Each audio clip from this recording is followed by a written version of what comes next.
में एक पैरा वो दे देगा, उसको इंग्लिश में कन्वर्ट करने के लिए आपको बोलेगा। अभी इसी पे करा देंगे, उसको शायद रहने दो। ठीक, एक बार फिर से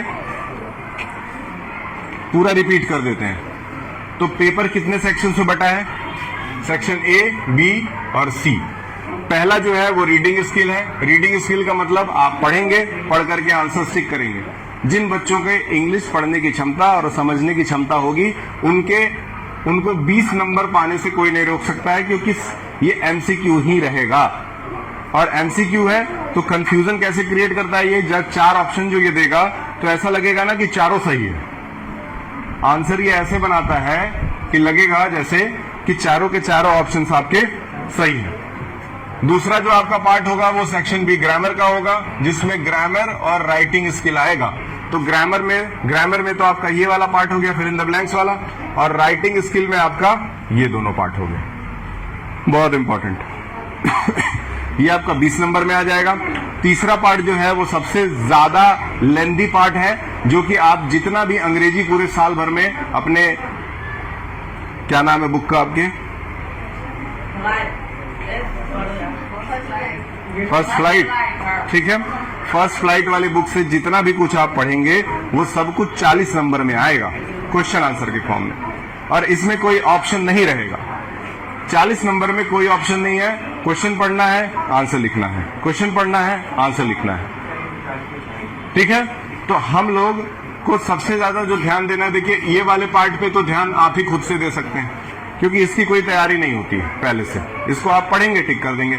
हम लोग को सबसे ज्यादा जो पढ़ना है वो ये 40 नंबर वाला पढ़ना है, जो कि हम लोग पढ़ रहे हैं। उसके साथ ही साथ हम लोगों को ये दोनों पे ध्यान देना है। मतलब आपको पेपर पैटर्न के हिसाब से जो ग्रामर का बहुत ज्यादा एक्स्ट्रा लोड था वो खत्म हो गया। अब इसकी तैयारी के लिए हम आपको क्या करेंगे, वर्कशीट्स निकाल के आपको देते रहेंगे, क्लास में इसको प्रैक्टिस कराते रहेंगे। ठीक, अंकित सर से बोलेंगे वो वर्कशीट निकाल के हर एक बच्चे को एक शीट दिया जाएगा, और वो बच्चा उसको पढ़ेगा, पढ़ करके टिक करेंगे आप, वहीं जमा होगा, फिर चेक करके आपको मिल जाएगा। हफ्ते में कम से कम 1 से 2 बार ऐसा हम लोग इस वाले पार्ट के लिए करते रहेंगे। ठीक है, आपकी तैयारी के लिए स्कूल इस बार ठीक ठाक इन्वेस्टमेंट यानी कि खर्चा पेजेस के रूप में करेगा। जैसे यूनिट टेस्ट में आपने देखा होगा, आप सब लोगों को पेपर इस बार दिया गया था। ठीक है, लगभग 6000-7000 पेजेस खर्चा हुए हैं स्कूल के, जबकि पहले ऐसा करना नहीं पड़ता था। बोर्ड पे लिख दिए, बच्चे उतार लेते थे उसको। ठीक है, तो पेजेस के रूप में आपको ये काम हम करवा देंगे। लिटरेचर आप पढ़ रहे हैं डेली 2 चैप्टर इसमें से आप पढ़ भी लिए हैं, 2 स्टोरीज ऑफ फ्लाइंग पढ़ लिए हैं। इसके क्वेश्चन आंसर आपके ग्रुप में चले गए होंगे, गए हैं। एरोप्लेन वाले का क्वेश्चन आंसर गया है, वो फर्स्ट पार्ट का गया है ना। ठीक है, तो उसको आप कर लीजिएगा जिस दिन कॉपी मांगा जाएगा। अब ये बात बहुत ध्यान से सुन लीजिए, जिस दिन कॉपी मांगा जाएगा उस दिन आपके पास पीडीएफ जितना है वो आपके कॉपी में कायदे से लिखा हुआ होना चाहिए। और उसी दिन पहली बार हमको मौका मिलेगा आप लोगों का बढ़िया से तोड़ैया करने के लिए, मैं पहले से बता दे रहा हूं। ठीक है, जिस दिन कॉपी मांगा जाएगा आपकी कॉपी या तो पूरी होनी चाहिए, या तो फिर उस दिन आप आइएगा मत। ठीक है, ये याद रखिएगा।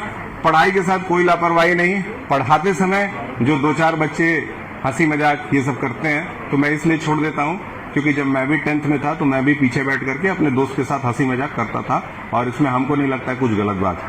लेकिन जब टीचर पढ़ा रहा है तो उस समय आप ध्यान दीजिए। ठीक है, ये आपका पोर्शन है, क्लियर है। अब कैसे पेपर आएगा समझ में आ गया। एक बार आपको आपके सामने से पेपर हम दिखा देते हैं। एक मॉडल टेस्ट पेपर आप लेंगे, आप अच्छे से इसको देख लीजिए।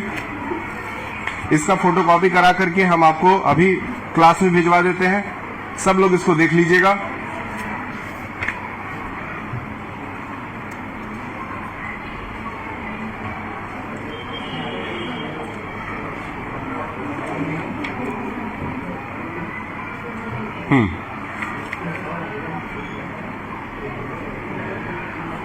लीजिए, आप खड़े होइए, ये लीजिए, ये सैंपल पेपर 2 है ना, इसका और यहां तक का फोटोकॉपी करवा करके, कहां तक का, जहां तक आंसर लिखा हुआ है। हाँ, आंसर के पहले का ही हमको चाहिए। आंसर भी आ जाएगा, कोई बात नहीं है, यहाँ तक का फोटोकॉपी करा करके आप लेकर के आइए अंकित सर से बोल के। ठीक है, आपको एक पेपर पूरा निकाल करके दे रहा है आपकी क्लास में, एक सब लोग आप लोग देख लीजिएगा किस तरह से आपका पेपर आएगा। ठीक, उसी तरह से यूपी बोर्ड वाले बच्चों को भी एक पेपर निकाल के दे देंगे, आप लोग अच्छे से देख लीजिएगा। उसके हिसाब से आपको पूरे साल पढ़ना रहेगा। और इस बार आपका ग्रामर का झंझट समझ लीजिए खत्म हो गया है, केवल आपको लिखने आना चाहिए कायदे से, और उतना करना मेरे ख्याल से कोई बड़ी बात नहीं है। ठीक, जब तक वो आती हैं तब तक हम लोग एक चैप्टर जो है वो स्टार्ट करते हैं।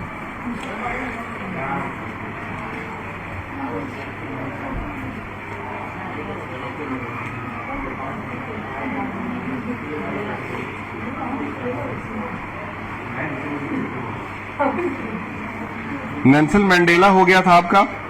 क्या आपने टाइगर इन द जू पढ़ लिया है? नहीं पढ़ा है ना? पोयम बचा हुआ है, टाइगर इन द जू वाला पोयम निकालिए। बताइए क्या पेपर में पोयम आए? कैसा पेपर में पोयम आता है? अभी हम तुम्हारे सामने पेपर दे रहे हैं, उसमें अगर कहीं पोयम पूछा होगा कि 8 लाइन पोयम लिख के दिखाइए, ये गरीबों वाला काम छोड़ दीजिए। जो आपका पेपर है, जैसा पेपर आएगा वही आएगा। ठीक, ये आपका पेपर, ये आपका चैप्टर है अ टाइगर इन अ जू।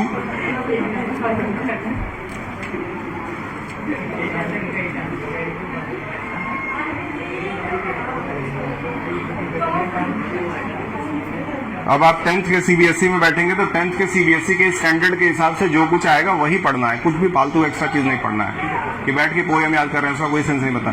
चैप्टर का मतलब आपको याद होना चाहिए। कहीं से भी एमसीक्यू बना के पूछेगा वो, कहीं से भी क्या पूछेगा? एमसीक्यू बना के पूछेगा या सवाल लिखने के लिए देगा, वो आपको आना चाहिए। अ टाइगर इन अ जू, ठीक है। अ टाइगर इन अ जू चैप्टर जो है वो एक ऐसे शेर के बारे में व्याख्या करता है, बताता है, जिसको जू के अंदर पिंजड़े में चारों तरफ से कैद करके रखा गया है। ठीक, तो एक शेर, ठीक है। अभी चैप्टर आपका स्टार्ट नहीं हो पाएगा, इसमें ही रोकते हैं, लेकिन 2 मिनट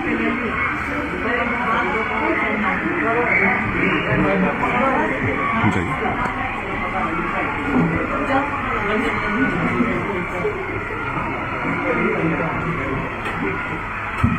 अरे डायरेक्ट मत बंद कर दी, चला दो मालूम तुम मत बोलो।